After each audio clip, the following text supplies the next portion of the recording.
In the days before imperialism swept over Africa, Ghana was a prosperous nation trading in far-off territories. But all that changed when the British overcame the Ghanaians. After defeating and subduing the natives, the British instituted a central government controlled by British citizens and developed cocoa as a cash crop. The British people held control of Ghana's economy and government for over 70 years in order to harvest the land for resources, when finally, in 1945, the British agreed to begin releasing their grip in Ghana. However, Britain left Ghana with a lack of strong government and caused an insufficient leader to come to power. The leadership of this newly freed nation fell to Kwame Nkrumah, who won power in 1952. Nkrumah was heavily influenced by socialist thinkers like Marx and Lenin. As he attempted to create a socialist nation, the economy tanked and people began to starve. Soon, Nkrumah declared himself dictator for life, and the prosperity of his nation continued to decline. The problem was, Britain had also left the fledgling country without industry and without the resources it would take to become economically sufficient. Finally, the nation broke down into a state of military control, with little rights for its citizens. Eventually, an Air Force lieutenant named Jerry Rawlings took power and instituted a multi-party democratic system. In 2006, the government had instituted strict budgets, tax reforms, and were receiving help from the IMF. Today, the new democratic government of Ghana seems like it is headed towards stability after its rough history with imperialism. South Africa's history starts with the black population settling there in 300 AD. By 1500, South Africa was populated by farmers and hunters. Dutch settlers, known as Boers, established Cape Town by 1700 and enslaved the African population. In 1806, the British seized the area and abolished slavery. This caused a fierce civil war between the Dutch Boers and the British settlers, which the British won. The British established the Union of South Africa in 1910. Britain's influence on South Africa resulted in racial separation through an oppressing government. In 1948, the National Party came to power and established a policy called the apartheid, which instituted a form of segregation between whites and other races. These other groups all had fewer civil rights than whites. This meant a large segment of the population in South Africa was oppressed. In this video, a man from South Africa attempts to justify the segregation implemented by the apartheid during an interview with the local news.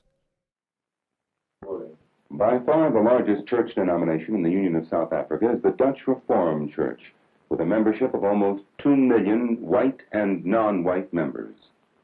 With us this morning is Dominee Adrian Berger, Secretary of the Federal Council of Dutch Reformed Churches and editor of Die Volkte, the Transvaal Church magazine.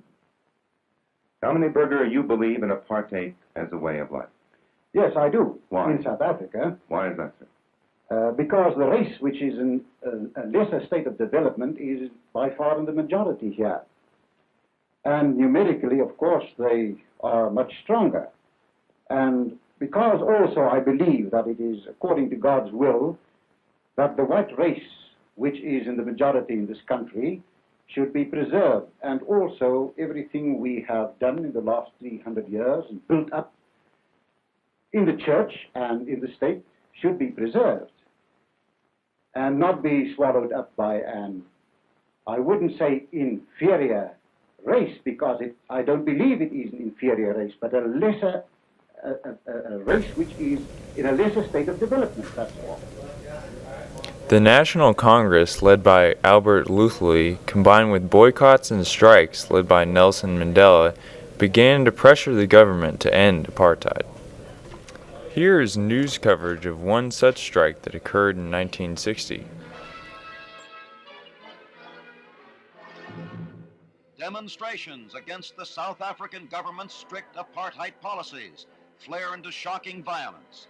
At Sharpsville, an industrial township, thousands gather outside a police station in protest against new laws requiring every African to carry a pass at all times. The crowd refused to disperse and began stoning the police, who opened fire into the crowd from behind a wire fence. In 2 days of demonstrations that began here, between 50 and 100 were killed and hundreds injured. Worldwide protests were raised, including a condemnation of the violence by the United States State Department.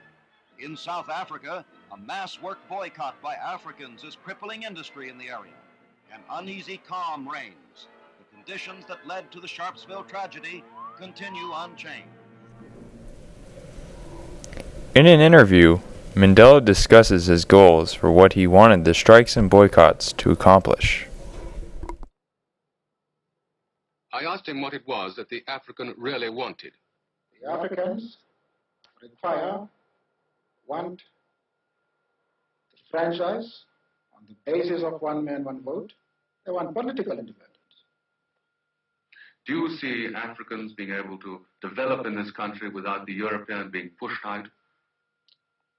We have made it very clear in our policy that South Africa is a country of many races.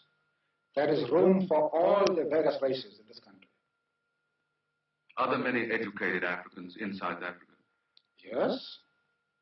We have a large number of Africans who are educated and who are taking part in the political struggles of the African people. The question of education has nothing to do with the question of the vote. On numerous occasions, it has been proved in history that people can enjoy the vote even if they have no education. Of course, we desire education, and we think it's a good thing. But you don't have to have education in order to know that you want certain fundamental rights, you have got aspirations, you have got claims. It has nothing to do with education whatsoever. Are you planning any more campaigns of non-cooperation? Yes. The Pietermaritzburg resolution makes provision for a campaign of non-cooperation with the government, and we are presently starting plans to implement this aspect of the resolution. Now, if Dr. Verwoerd's government doesn't give you the kind of concessions that you want sometime soon, is there any likelihood of violence?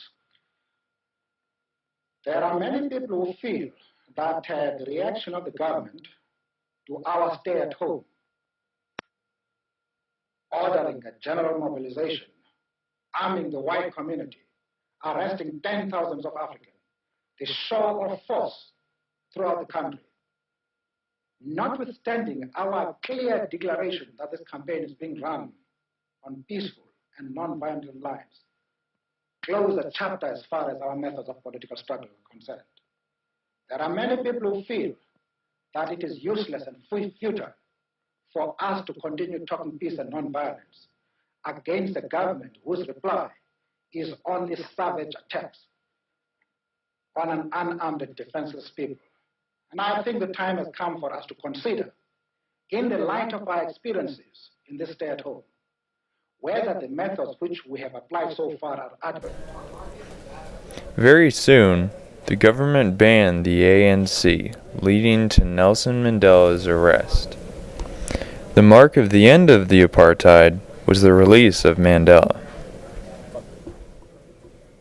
After the end of apartheid, many economic and social problems arose. The apartheid left social barriers between the races that still remain today. However, the citizens became more aware and educated of government affairs, which forced the government to be more responsive to the people. Today, South Africa continues to progress politically and economically. Today, South Africa and Ghana have developing governments focused on building strong, stable economies. Over time, the pain felt from the wounds of imperialism has faded in both countries, but the scars still remain. The African people in these countries are looking towards a brighter future of rising stability and prosperity.